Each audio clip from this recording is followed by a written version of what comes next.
اور اعلیٰ حضرت امام اہل سنت نے تو ہمیں ایمان عقیدے کی جلا بخشی ہے نا۔ امام احمد رضا خان فاضل بریلوی کے لیے کچھ سرپھرے لوگ یہ کہتے ہیں ہر جگہ احمد رضا خان کیوں؟ ان کی محفلوں کا آغاز بھی یہ بریلویت کی فکر کو ہم پر تھوپنا چاہتے ہیں، آخری اعلیٰ حضرت ہی کا ذکر کیوں کرتے ہیں؟ میں وہاں پر ایک ہی جملہ بولتا ہوں، اگر آپ کے کسی دادا نے اتنی کتابیں لکھی ہو تو بتاؤ، کل سے احمد رضا خان کا نام چھوڑ کر ہم آپ کے دادا کا نام لے لیں، لیکن ہمیں پتا ہے تمہارے دادا کے پاس وہ کتابیں نہیں ہیں جو تاج الشریعہ کے دادا امام احمد رضا خان کے پاس۔ سبحان اللہ، حق ہے، بہت خوب، سبحان اللہ۔ کس مقام پر ہم جائیں جہاں اعلیٰ حضرت نظر نہیں آتے؟ حضرت یہاں تشریف فرما ہے۔ اگر آپ امام احمد رضا خان کو دیکھیں، آپ آئیے ذرا سائنس کے میدان میں آئیے، علم صوتیات کے میدان میں آئیے، علم معاشیات کے میدان میں آئیے، علم سماجیات کے میدان میں آئیے، آپ جتنے علوم کا نام لیں گے وہاں امام احمد رضا خان کی تصنیف نظر آئے گی۔ امام احمد رضا خان اس ذات کا نام ہے جس نے ہمیں مسلک کی شکل میں ایمان عقیدے کی حفاظت بھی دی ہے، کردار کی شکل میں عمل بھی دیا ہے، اور دنیاوی گفتار سے، دنیاوی کردار سے نپٹنے کے لیے اور دنیاوی علوم سے نپٹنے کے لیے قرآن کا صحیح مفہوم بھی دیا ہے۔ اعلیٰ حضرت امام اہل سنت کے علم کا مقام کیا ہے؟ بس ایک جھلکی آپ کو دکھا رہا ہوں۔ آپ آئیے ذرا سائنس کے میدان میں آئے، علم صوتیات کے میدان میں آئیے۔ میرا امام ایک کتاب لکھتا ہے الکشف الشافیہ لحکم فنون جغرافیہ۔ اعلیٰ حضرت سے پہلے جتنے بھی لوگ تھے، جتنے بھی سائنسداں تھے، آج یہاں بہت سارے افراد بیٹھے ہیں، اپنے آپ کو سمجھتے ہوں گے ہم نے بایو کے اندر بہت مہارت حاصل کی ہے، کیمسٹری میں کی ہے، فزکس میں کی ہے، سائنس میں کی ہے، میتھ میں کی ہے، مگر امام احمد رضا خان کے سامنے بڑے بڑے سائنسداں بھی گھٹنے ٹیکتے نظر آتے ہیں، بڑے بڑے نجومی بھی اپنے علم کی خیرات مانگتے نظر آتے ہیں، لیکن اعلیٰ حضرت کو میں نجومی نہیں کہوں گا، اعلیٰ حضرت تو سرکار کی عاشق ہے۔ امام احمد رضا خان کیا ہے؟ اعلیٰ حضرت فرماتے ہیں خوف نہ رکھ رضا ذرا، تو ہے عبد مصطفیٰ۔ سمجھیے اعلیٰ حضرت ہے کون؟ جب اعلیٰ حضرت سمجھیں گے تو اعلیٰ حضرت کا مسلک بھی سمجھ میں آئے گا، اعلیٰ حضرت کی جماعت بھی سمجھ میں آئے گی۔ توجہ ہے نا؟ اعلیٰ حضرت امام اہل سنت کے مسلک کا نعرہ کیوں ہے؟ اس پر بھی آپ کا ذہن و دماغ تھوڑا قریب کر کے چلا جاؤں گا۔ امام اہل سنت سے پہلے جتنے بھی سائنسداں تھے، سب کا یہ کہنا تھا کہ ہماری وائس فنش ہو جاتی ہے، دھونی کا وناش ہو جاتا ہے، آواز ختم ہو جاتی ہے۔ اعلیٰ حضرت نے کرنا، سید صاحب قبلہ نے کتنی تقریر کی؟ 1 گھنٹہ تقریر کی، 1 گھنٹے میں حضرت نے 100-200 سبحان اللہ۔ بات چل رہی تھی امام احمد رضا خان فاضل بریلوی رضی اللہ تعالیٰ عنہ کی۔ اعلیٰ حضرت کا رسالہ الکشف الشافیہ لحکم فنون جغرافیہ۔ بات میں یہ عرض کر رہا تھا کہ میرے امام سے پہلے جتنے بھی سائنسداں تھے اور علم صوتیات کے جتنے ماہر تھے، سب نے یہ لکھا کہ آواز ختم ہو جاتی ہے۔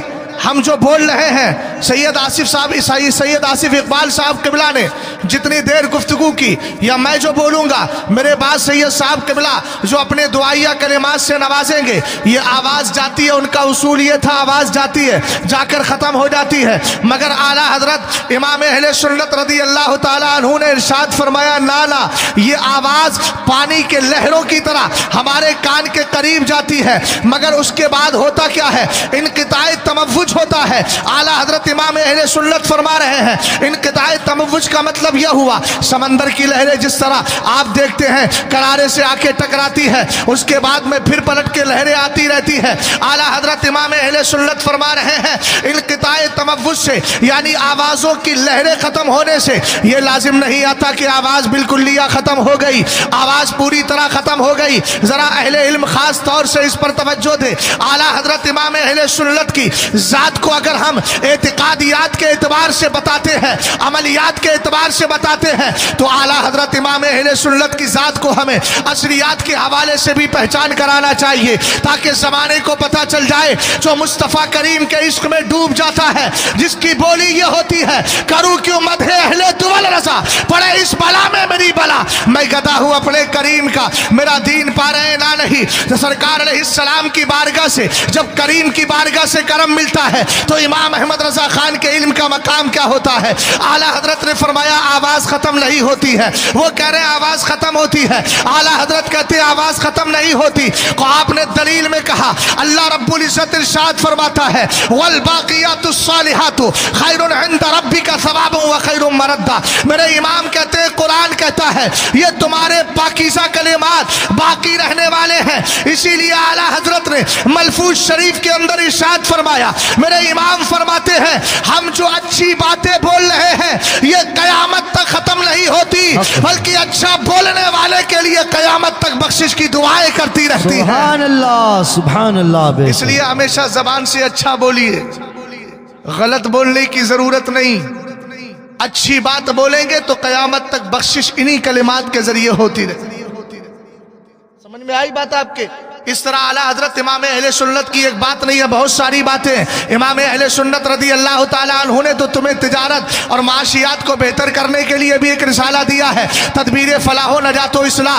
امام اہل سنت نے جو ہمارے ہندوستان کے اسکولوں میں پڑھایا جاتا ہے زمین گھومتی ہے کہ آسمان گھومتا بھی اسی چکر میں ہے, مگر اعلیٰ حضرت نے کہا زمین بھی ساکن ہے آسمان بھی ساکن ہے اور اس کے اندر جو چیزیں ہیں سیارے ہیں کہکشاں ہے یہ حرکت میں ہے. قرآن پاک کی آیت کریمہ وَكُلٌّ فِي فَلَكٍ يَسْبَحُونَ سے استدلال کیا, وَالشَّمْسُ تَجْرِي لِمُسْتَقَرٍّ لَهَا سے استدلال کیا. اور میرے امام نے ایک کتاب نہیں دو کتابیں لکھی, فوز مبین در رد حرکت زمین, اور اتنا ہی نہیں دوسری کتاب نزول آیات فرقان بسکون زمین و آسمان. اعلیٰ حضرت امام اہل سنت کی کتابوں کے صفحات اور پیجز کو جمع کرنے کے بعد کلیکٹ کرنے کے بعد اور اس کے بعد جب ان کو تقسیم کیا گیا تو کسی عقل مند نے لکھا امام احمد رضا خان کے صفحات کو دیکھ کر لگتا ہے کہ آپ نے ہر 5 گھنٹے کے اندر ایک کتاب لکھ کے اپنی قوم کے حوالے کر دی ہے. یہ ہے اعلیٰ حضرت امام اہل سنت. اس لیے بھیا اسٹیجوں پہ ہم نام لیتے ہیں, ہم کریں کیا, ہر مقام پر تو اعلیٰ حضرت نظر